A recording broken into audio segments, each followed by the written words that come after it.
Today I want to talk about some of the harder dates to find of the Liberty Nickel series, the semi-key dates that maybe don't get quite as much attention as things like the 1885, 1886, and 12S. Starting in the 1880s, I only have several dates from this decade. It is a tough decade to put together. I'm missing the 85 and 86 still, and the 88 as well. I'm actually selling my 1889 right now. The planchet quality was subpar, and I will be looking to upgrade that coin. 1888 is a tough one to find. I've looked quite a bit for this date. Finding a well-struck coin at a reasonable price has been difficult. There are some out there that, the quality wasn't what I'm looking for, but I do have this nice 1887, a really original coin with a great strike.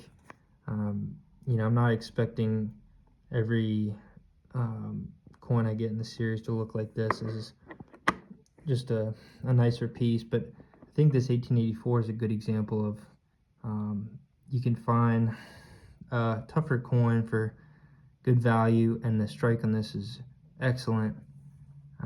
So those are the type of coins I'm looking for, in addition to having a few really standout pieces that are clearly centerpieces of the collection. But in my mind, I'd like to have some of the easier dates in a really high quality mint state 62, and coins that make you think, wow, this is just a wonderful 62 for the date, because there are so many of these 1900 dates out there, and of course you can find a gem one, but there's just something special about finding a really nice 62 for $150 or $130 that kind of stuck in there, I guess. And I do have some higher grade coins, but moving on to the 1890s, there are a few semi-keys in here. The most significant is 1894, which I do not have yet. And then the 1896 as well is another one that has a lower mintage. I do have an AU58 1896 that I paid about $200 for. That is as close to a mint state coin as you can get. Just a few marks and a little bit of wear on the coin, kind of make it a AU rather than an UNC, but very little time spent in circulation there. One note, just back to the 1880s real quick, is the strike quality. I have noticed there are a lot of the 1880s dates are struck well, and you can find like 1884 for some reason. I see those well struck quite a bit. The 1890s, a different story. I think they were well into making coins, and they were made for commerce, so they weren't too particular on strike. And then the die spacing was obviously the biggest issue there. With if you get an overweight planchet when the dies are spaced too close apart, it will crack the die. So they wanted to avoid that as much as possible, and that's why they had some coins of striking weakness. So at certain times, only the coins that were marginally overweight would actually, the planchets that were overweight would actually get a better strike. But this is a good example of just a really well struck 1898.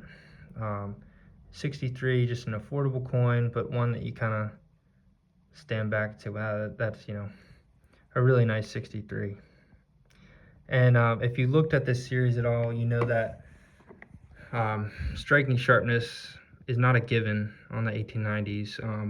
There are quite a few coins out there in gem level or choice that are poorly struck and selling or asking for the same amount as a really nicely struck coin. So you can find, I think, cherry pick deals in the 1890s. It's just a tough decade to put together, and I think the 1894 would probably be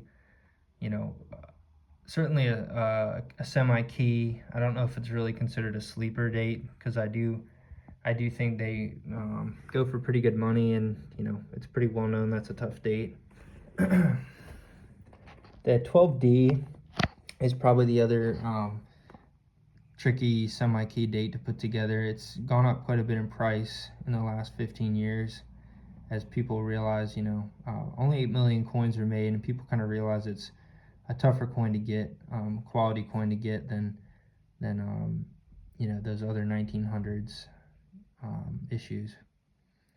So when you see a well-struck 12D, particularly if it's lower mint state, chances are you can get it for a good price, and if the quality is there, definitely purchase it.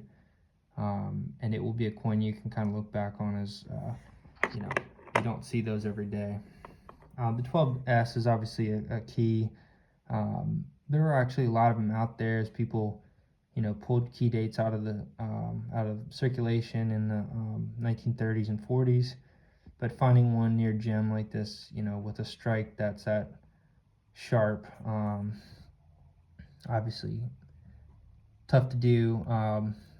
However, I wouldn't consider this, at 64 is probably not a fantastic deal, but that particular coin to me was, I wanted it to be a centerpiece of the collection. But the 12D and S will obviously be your tough dates in the post 1900 era, but the 1890s can get really tough, and I would just if you find a coin that is well struck and has good eye appeal and surfaces, definitely worth purchasing at a good price if it's competitive with what things are going in the market. But that's where I would go, and 1880s can be tough as well, but those are some things to think about when you're putting this set together.